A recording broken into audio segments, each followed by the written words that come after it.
Good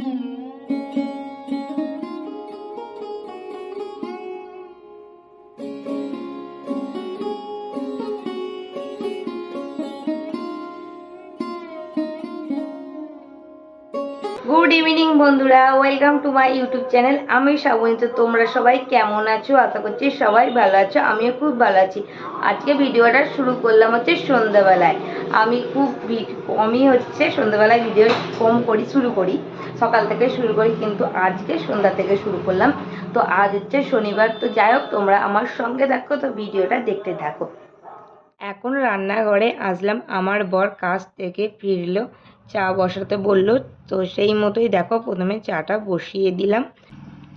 আর বিকালে হচ্ছে চা বানিয়েছিলাম, সেই জন্য শুধু এখন আমার বরের মতোই 1 কাপ চা করে দেব।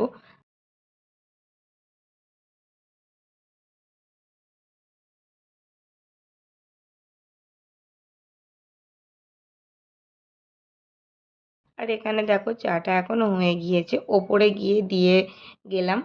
আর আমি এখন হচ্ছে টিফিন করে নিচ্ছি, অল্প করেই হচ্ছে মুড়ি খাবো। তো আজকে মুড়ির সঙ্গে নিয়েছি দেখো ঘুগনি, মা বানিয়েছিল। ঘুগনি দিয়ে মুড়ি মাখিয়ে খেতে কিন্তু খুব ভালো লাগে। আর ওখানে আমার ছেলেকে একটু দিতে গেলাম, ও তো একদমই খেলো না।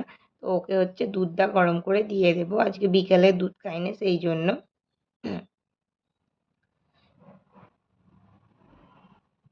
এখন মা আর আমি দুজন মিলেই দেখো রান্নাঘরে আসলাম রাতের রান্নাটা করে নেবার জন্যে। তো ঘুগনিটা তো বিকালেই বানানো হয়ে গিয়েছিল, এখন হচ্ছে লুচিটা শুধু ভেজে নেব। তো আমি এখানে বেলে দিচ্ছি, আর মা ওদিকে ভেজে নেবে। আমাদের এখানে কালী পুজো উপলক্ষে হচ্ছে স্পেশাল লুচি ঘুগনি আমাদের বাড়িতে হচ্ছে। একটু অসুবিধার জন্যই কিন্তু মাকে এবছর দর্শন করতে আর যেতে পারলাম না। এখন তৈরি করে দেখো ঘরে নিয়ে চলে আসলাম। এবারে কিন্তু আমরা রাতের খাবারটা সবাই একসঙ্গে বসে হচ্ছে খেয়ে নেব। প্রথমেই হচ্ছে আমার ছেলেকে আগে খেতে দিয়ে দিচ্ছি, আর এদিকে দেখো হচ্ছে স্যালাডও দেবো, খুব সুন্দর করে গুছিয়ে দেব। তো দেখি নিজের হাতে তুলে খাই কিনা, কারণ আমার ছেলে তো এখনো পর্যন্ত হচ্ছে খায় না, জানো তো। ওকে খাইয়ে দিলে তবেই হচ্ছে ও নিজে থেকে খায়। তো তারপর হচ্ছে আমরাও এক এক করে খেয়ে নিলাম। খাওয়া দাওয়া করে উপরে চলে এসেছি, এখন বাজে 9টা 15। এখন হচ্ছে বিছানাপত্র গুছিয়ে নেব। আর এই যে দেখো আমার হাতে হচ্ছে আছে আমার ছেলের গরমের ছুটি পড়ে গেছে আজকে থেকে। তো তার জন্যই দেখো একটা টাস্ক দিয়েছে, এই কাজটা হচ্ছে মিটিয়ে আগের সপ্তাহ সোমবারে হচ্ছে দিতে হবে। আর কিছু কাজ এখন কিন্তু হয়েও গিয়েছে, আগের সপ্তাহ সোমবারে দিলে তারপরে আর একটা হচ্ছে টাস্ক দেবে। তো ওদের কিন্তু ছুটি পড়ার আগে কিন্তু এরকম বাড়ির জন্য কাজ দিয়ে দেয়। তো কিছুটা কাজ কিন্তু করেও ফেলেছে। তো যাই হোক, এখন হচ্ছে আমি প্রথম ব্যাগটা গুছিয়ে ফেলি, তারপর বিছানাটা গুছিয়ে নেবো। আবার কাল সকাল সকাল উঠতে হবে, কারণ কাল হচ্ছে সকালবেলায় ক্যারাটে ক্লাস আছে, সেই জন্য। সকাল সকাল ঘুম থেকে উঠে সব কাজ মিটিয়ে ছেলেকে প্রথমে রেডি করে পাঠিয়ে দিলাম ক্যারাটে ক্লাসে। আজকে আমার ছেলে কিন্তু সকালে মুডটা একটু অফ, কারণ আজকে ঘুম থেকে উঠতে চাইছিল না, জোর করেই ঘুম থেকে তুলেছি সেই জন্য। তো মাঠে গিয়ে কিন্তু আবার ঠিকঠাক হয়ে যাবে। টাটা। হালকা উষ্ণ গরম জলটা করে নিয়ে প্রথমে দেখো জলটা খেয়ে নেব, তারপর আস্তে আস্তে বাকি সমস্ত কাজগুলো এবার করে নেব। প্রথমেই হচ্ছে দেখো আমার বরের সারা সপ্তাহে কাজের যে যাতায়াতের জামা কাপড়গুলো পরে, সেগুলো হচ্ছে রবিবার হলে কেচে দিই একদিনেই। তো এখন ওপরে আসলাম, দেখো জামা কাপড়গুলো হচ্ছে নিয়ে গেলাম। এখন জামা কাপড়গুলো হচ্ছে জলে খুব ভালোভাবে হচ্ছে ভিজিয়ে দিই। আর রবিবার হলে কিন্তু আমার মনে হয় জানো তো বেশি কাজ। যাই হোক, চায়ের বাসনগুলো এবার মেজে নিলাম, তার ফাঁকে সাংসারিক জীবনে হচ্ছে নারীদের ভূমিকা কিন্তু বহুমুখী। ঘরের কাজকর্মের সাথে সাথে কিন্তু সন্তানের লালন পালনের পাশাপাশি হচ্ছে পরিবারের কিন্তু বহু দায়িত্ব থাকে। আর এখানে কিন্তু গৃহিণীর ছুটি বলে কোনো কথা হয় না, প্রতি সপ্তাহে কিন্তু আর প্রতিটা দিনেই কিন্তু কাজ।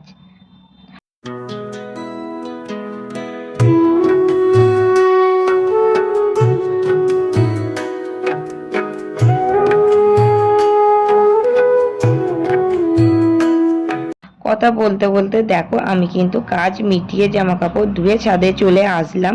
জামা কাপড়গুলো এখন হচ্ছে মিলে দেব।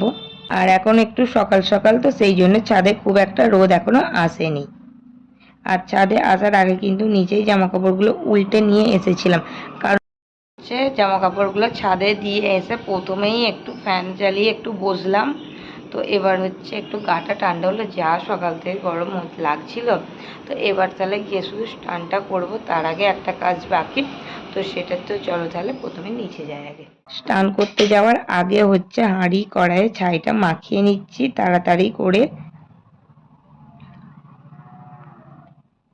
ছাই মাখিয়ে রাখলে হালকা শুকিয়ে গেলে ভালো, সেই জন্য ছাইটা মাখিয়েই নেব।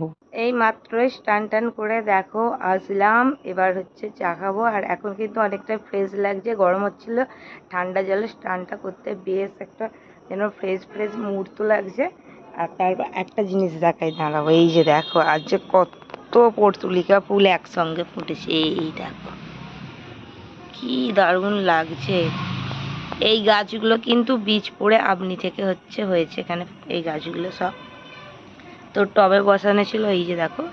তো এখানটা পুরো ভর্তি হয়ে গেছে আমাদের পর্তুলিকা গাছে।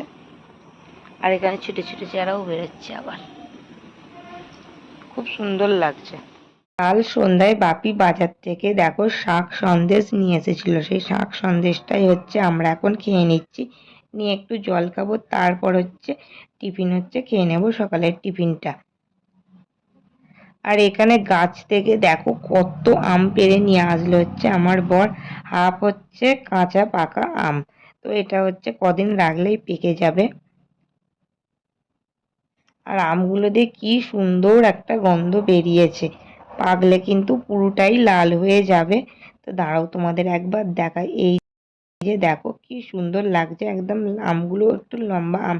তো এই কি গাছের আম তো ঠিক জানি না, মানে গাছের নামটা আমি জানি না আমটার।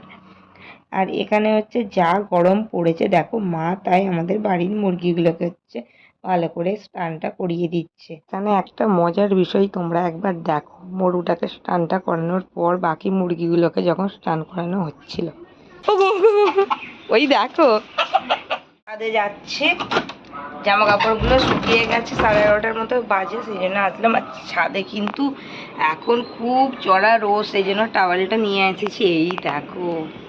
আর এই রোদে না একদমই ইচ্ছা যায় না যে বেরোনোর জন্য, যেন সবসময় মনে হয় ছাওয়াতে বা ঘরের মধ্যে থাকি।